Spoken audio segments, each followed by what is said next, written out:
Selamat siang Pak, perkenalkan kami dari kelompok 3 ingin melaksanakan UTS TPD itu perkembangan peserta didik dengan materi kami yang berjudul tentang perkembangan emosi. Perkenalkan, nama saya Alpi Kirianda. Perkenalkan, saya Salma Mumtaz Kamsi.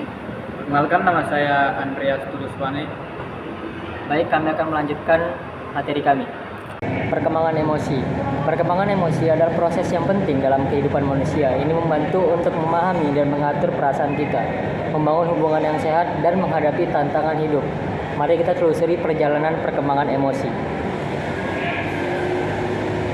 Apa itu emosi? Emosi adalah reaksi terhadap rangsangan. Emosi merupakan reaksi fisiologis, kognitif, dan perilaku terhadap rangsangan internal atau eksternal. Pengalaman subjektif. Emosi adalah pengalaman subjektif yang unik bagi setiap individu dan diwarnai oleh persepsi nilai dan pengalaman hidup. Motivator perilaku. Emosi memotivasi tindakan dan perilaku kita, mendorong kita untuk mencari hal-hal yang menyenangkan dan menghindari hal-hal yang tidak menyenangkan. Tipe-tipe emosi dasar. Yang pertama, kesenangan. Emosi yang positif ditandai dengan perasaan bahagia, gembira, dan puas. Kesedihan. Emosi yang negatif ditandai dengan perasaan sedih, kehilangan, dan putus asa. Kemarahan. Emosi yang intens ditandai dengan perasaan marah, frustasi, dan agresif. Ketakutan. Emosi yang memicu respon lawan atau lari ditandai dengan perasaan khawatir, gugup, dan terancam.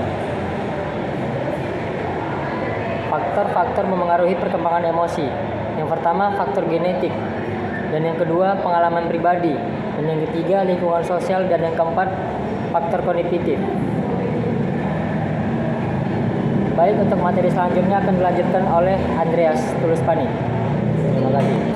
Baik, di sini saya akan melanjutkan materi tentang perkembangan emosi, yaitu tahapan perkembangan emosi pada anak.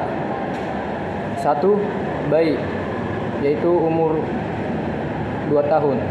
Bayi memiliki belajar mengenali emosi melalui ekspresi wajah, suara, dan sentuhan. Yang kedua, anak usia dini 2 tahun sampai 6 tahun.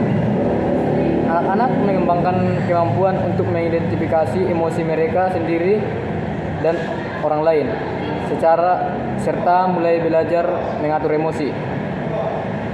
Anak usia sekolah, yaitu 6 sampai 12 tahun. Anak-anak belajar lebih banyak tentang emosi kompleks, mengembangkan kemampuan berpikir logis, dan mengendalikan emosi. Yang keempat ada remaja, yaitu 12 sampai 18 tahun. Remaja mengalami perubahan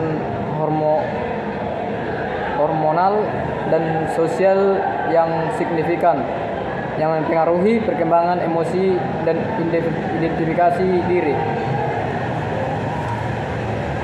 Pentingnya memahami perkembangan emosi. Hubungan interpersonal, yaitu pemahaman emosi membantu kita membangun hubungan yang sehat dengan orang lain. Yang kedua ada kesehatan mental, yaitu kecerdasan emosional yang baik dapat meningkatkan kesejahteraan mental dan mengurangi risiko masalah mental. Yang ketiga ada keberhasilan dalam kehidupan. Kemampuan untuk mengelola emosi dapat meningkatkan kinerja akademis, profesional, dan pribadi. Peran orang tua dalam perkembangan emosi anak. Model emosional. Anak-anak belajar tentang emosi dengan mengamati orang tua mereka. Yang kedua ada komunikasi emosional. Orang tua harus membantu anak-anak memahami dan mengungkapkan perasaan mereka. Yang ketiga ada dukungan dan validasi, yaitu orang tua perlu memberikan dukungan dan validasi terhadap emosi anak-anak. Yang keempat ada mengajarkan keterampilan mengelola emosi. Orang tua dapat mengajarkan anak-anak cara mengelola emosi mereka dengan teknik yang sehat. Baik, materi selanjutnya akan dibacakan oleh Salma Mumtaz. Terima kasih. Selanjutnya, strategi untuk membantu anak mengembangkan kecerdasan emosional. Pertama, dapat dengan membaca buku cerita. Membaca buku cerita dapat membantu anak memahami emosi karakter dalam cerita. Lalu, bermain peran. Dengan bermain peran dapat melatih anak untuk mengekspresikan emosi dengan cara yang sehat. Selanjutnya, dengan berlatih mindfulness, meningkatkan kesadaran akan emosi dan membantu anak mengatur perasaan. Dan dengan mendorong empati, dapat membantu anak memahami dan merasakan emosi orang lain.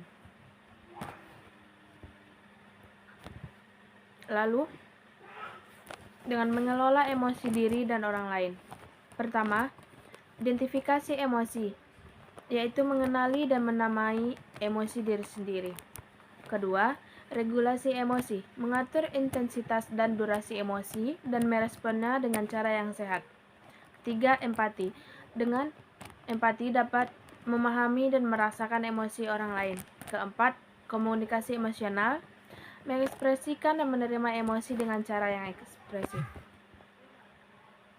Terakhir, kesimpulan dan saran. Perkembangan emosi adalah proses seumur hidup. Melalui pemahaman dan keterampilan yang tepat, kita dapat membangun hubungan yang kuat, meningkatkan kesejahteraan mental, dan mencapai potensi penuh kita. Sekian dari saya.